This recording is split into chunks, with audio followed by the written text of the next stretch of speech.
So, what are the criteria in general we should be looking for? Important but mostly ignored topic.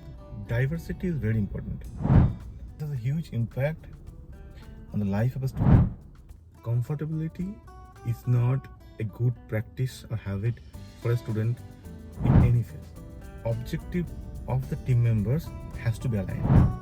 Everything I am discussing today is completely based on my experience. I am including all my learnings in this discussion. You might have a good friend in the university or in your class, but he might not be a good partner for your group. So be rational while selecting your group.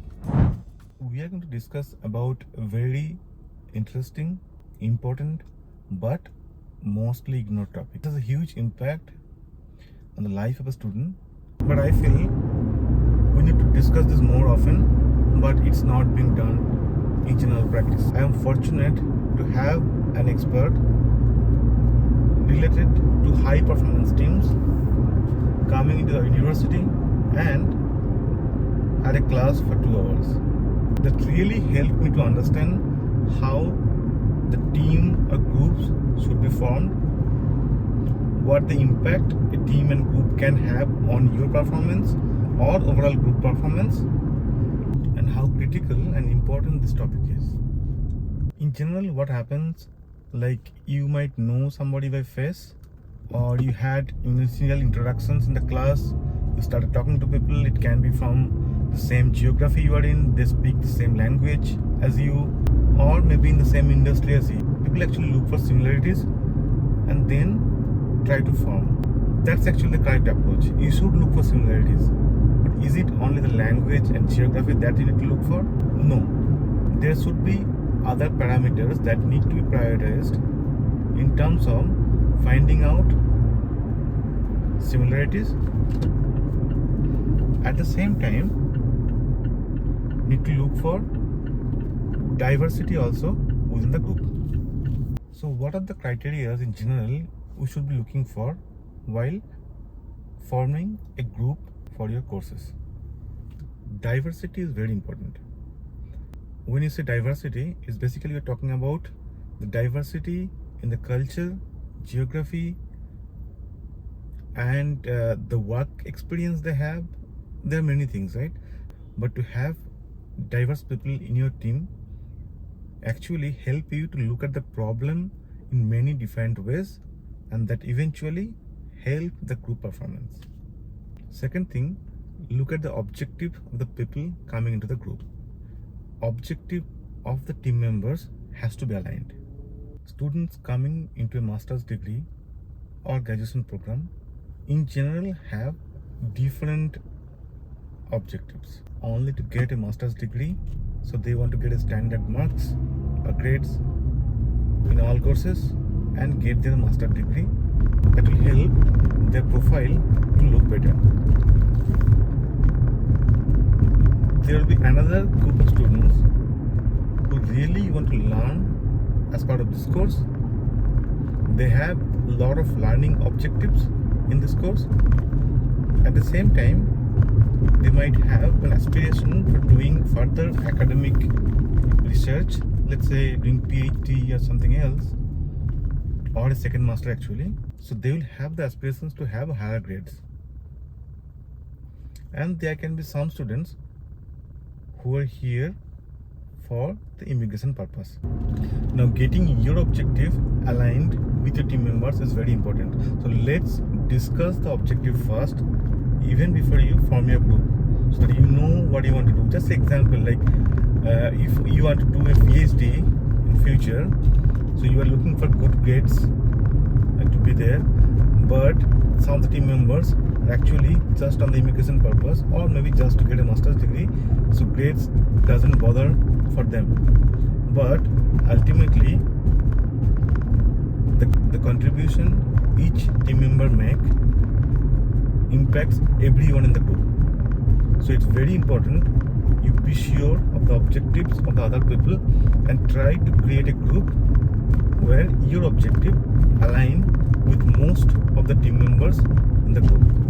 The third most important point is to consider complementary skill set. You should not form a group only with the people having similar skill set. This is kind of aligned with the topic we talked about before on the diversity, but I wanted to mention this separately because complementary skill set is very important for the overall success of the group. The fourth point, or maybe the last point actually, I'm going to talk about is aligning on a schedule. Basically, you'll have a lot of works to be done or delivered in a group. So, which time is the best for the group to connect? It's very important. Let's say if you are a working student, so most of the cases for you, the best time to connect will be evening or late evening or night.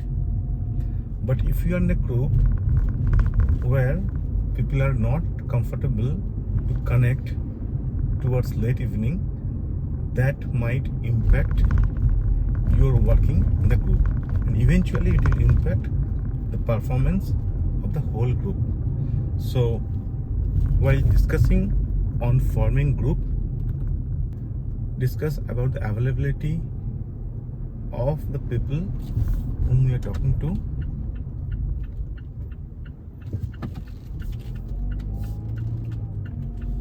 and align on that. This is very important. Everything I am discussing today is completely based on my experience throughout the 8 to 10 months in the university.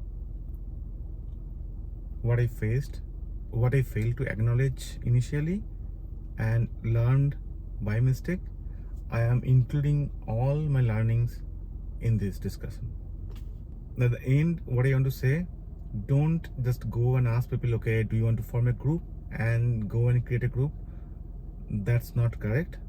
You discuss on all these important points, how you align, and then you form a group.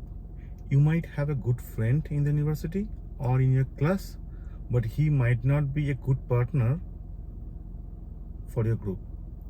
This can happen. So be rational while selecting your group. I forgot to mention about the fifth point. I think that's again a very important point. Let's try to be part of different groups for different courses. If you have 3 different courses, don't create group with the same people. There might be few people or core people common across the groups, but not all. Again, when you go from one term to another term, going from one class to another class, try to have few core team members intact, but overall change the structure of the team. Don't continue to be a part of the team where 70 to 80% of the team members doesn't change. That's not a healthy practice for your life as a student in the university. You get comfortable with that. I have seen people try to do that very frequently, but I realize that's not a good approach. And believe me, I learned this in a very hard way. It's very important you keep your groups changing across classes, across terms. It will help you to build your network, to know more people with different diverse background. So as a student, try to enrich your experience and try to be always in a position of uncomfort. Comfortability is not a good practice or habit for a student in any phase.